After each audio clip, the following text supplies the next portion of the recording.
It's a great initiative. The foundations like Lakshya and other sporting foundations in India are doing, where you're able to nurture the talent, because that is where, like when I was playing, when I was a young player, there were much better players who used to beat me, but nobody continued because they didn't find support.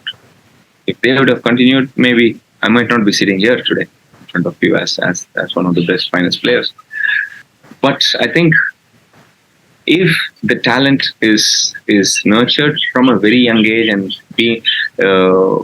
if you're able to give the kind of support that they require at a young age, your chances of making a champion are higher than when you just don't find the opportunities to nurture those talents.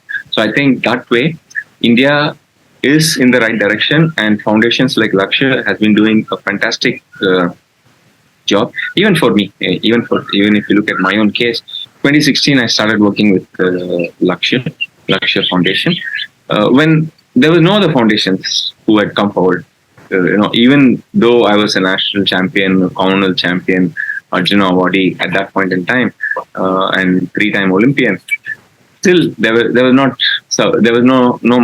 much support at that point in time. But then,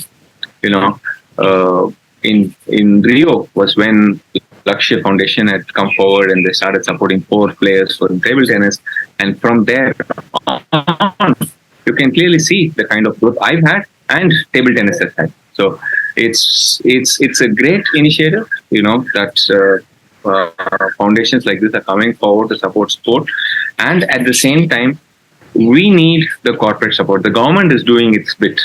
The government is able to support the sporting ecosystem, sporting infrastructure, with their schemes like Khelo India and TOPS.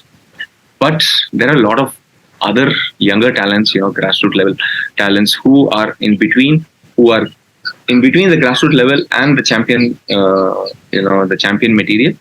So if the corporates are able to help support this kind of talents, for sure we'll have more and more champions in the country.